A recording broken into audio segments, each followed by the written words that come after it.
The next character that we'll be reflecting on in Matthew's Passion narrative is Judas. And Judas is one of those characters who is so complicated and very difficult to understand, really, from the Bible, from the Gospels.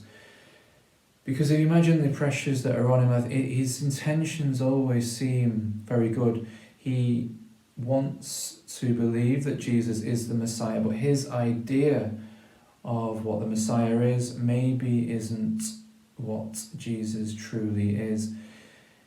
There are theories that Judas obviously believed that Jesus was going to be the type of Messiah who would come and take over the empire that was ruling over everyone and liberate people, almost in a big political revolutionary way, or even in a militaristic style with some kind of army or something.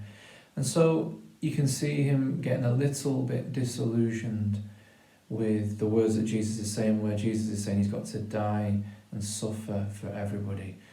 It's hard for Judas to understand when he's been waiting so long for this Messiah. And so he wants to move things along himself. So he goes and he betrays Jesus. We use that word betray. He hands him over effectively to the authorities who have been out to get Jesus throughout the rest of the gospel. He accelerates this next movement in the story.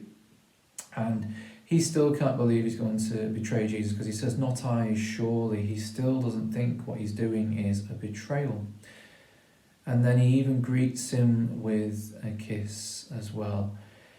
And that's why it's such a difficult character, because then he comes back again. It says he's filled with remorse, because he's obviously come to some understanding that what he's done isn't quite right.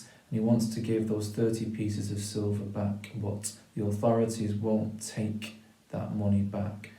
And for some reason he loses all hope, and it quickly says in one sentence, he goes off and hangs himself.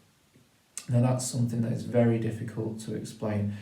In the schools, the kids will ask that. They're very good questions. Is Judas saved? Is Judas redeemed? Does God forgive Judas? And fortunately, now we are understanding mental health a lot better.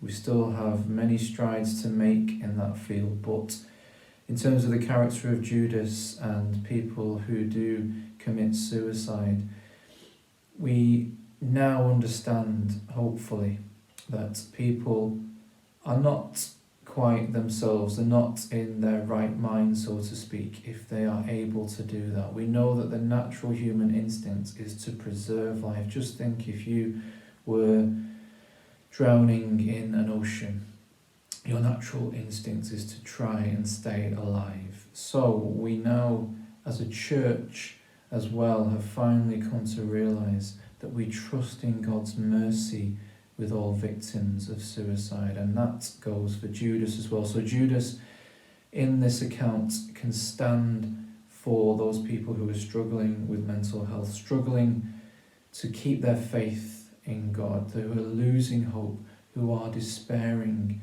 who are suffering from these mental health conditions which cause imbalances in their thoughts. And we ask God to take them, we entrust them to God and to his mercy. Judas included, he is there to remind us that God is all merciful.